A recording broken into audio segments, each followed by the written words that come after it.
easily. All right. Yeah, what we're gonna do is we're gonna say trim. Good. Let's just use our trim for like the whole, like this is our baseline with the nails. Good, thank you, buddy. Trim. Good. So it's gonna become trim. In conjunction with a tool, trim. We're gonna use this as they call it a communication cue, trim. So you're supposed to tell them what you're gonna do before you do it, trim. Good. So they have a context. It's like similar to like asking like for them for a behavior. It's like the opposite. It's like you're telling them what behavior you're gonna do. So I'm gonna say trim. Good. Okay.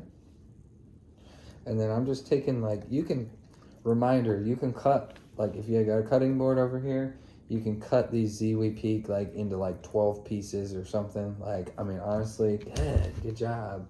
The piece, like I'm taking my middle fingernail and just, that's a little smaller than what I've been given, but like the point is no piece is too small. So we've got this little, here, well, broken into two or three now. Where is it? There, see that little thing rattling around in there?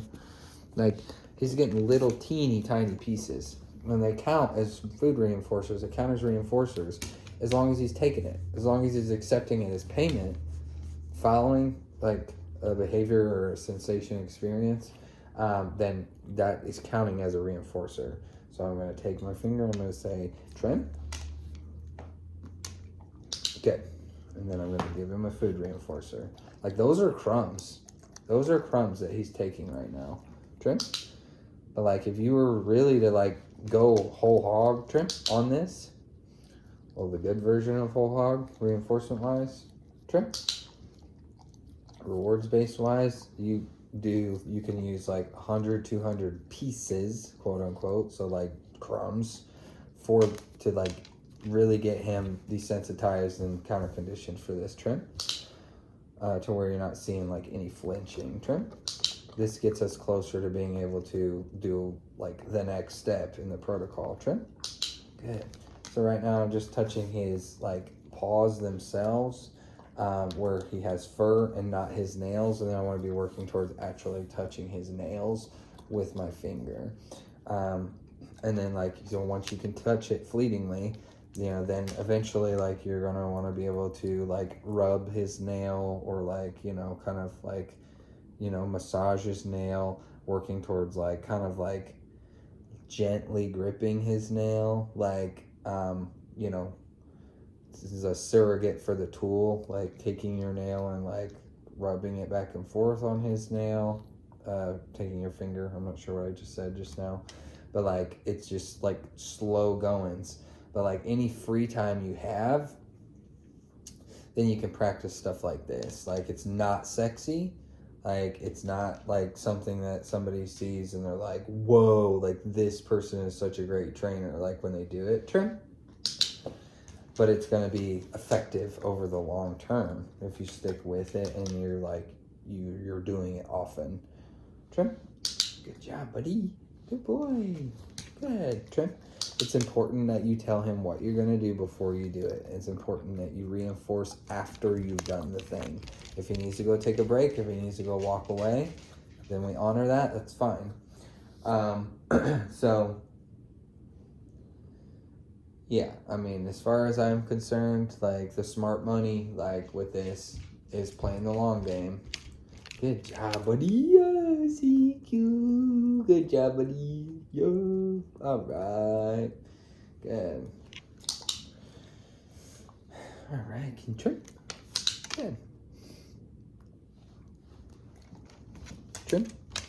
That's okay. You don't want to present the treat first and then do the behavior, do the action, because then the dog's going to associate the treat like with like the anticipated like action.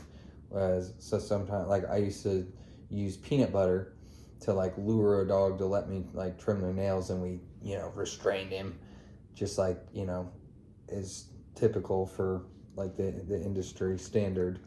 is like, just get it done. You know, this person wants it done, and like, you know, the dog's nails are getting long, etc., so forth. So we'd present the peanut butter, he'd start to lick it, and then we would restrain him and start dremeling. Well, then the dog would actually start to growl and bare his teeth whenever he would see, like, whenever peanut butter was presented to him. Good job, buddy. Trim. Good job, buddy. Here you go. We'll put it right between your paws there. And then we're going to trim. Good. There you go. Trim. Good. Trim. If it helps, like, to have a partner, like, it's really difficult, Trim, to do it, like, with one person, with, you know, one hand or two hands, Trim. It's okay. Somebody can, like, Trim, like, if you can simultaneously get him to go check out that noise. It's okay. Here you go. You can go check out that noise. If you can get somebody to simultaneously, like, provide, like, continuous reinforcement, like, you know, like peanut butter, like cream cheese, something like that. Like, sometimes you have better luck when it's frozen. So, like, you can put a spatula with peanut butter or cream cheese, like, directly in the freezer, the whole thing. And then, so, like, but, you know, there's definitely going to be more calories for sure. And you wouldn't do that forever and always. Thank you. Good job. That's kind of a rude, demanding behavior, but in the context of what we're working on, I will take it. Good. But that can be helpful for, like, if he's going to cooperate with you while you're providing it, while your partner's providing it, like, that can make it much easier and seamless. But if it's a struggle, like, you know, and he's, like, begrudgingly taking it and you feel like you're forcing it on him, then that's not what we're looking for. But if it makes things easier for, like, you know, he is, like, enthusiastically, like, taking that food reinforcer, that substance, while you are doing the conditioning, like, you know, you go for it. Good. You want to try a narrow board?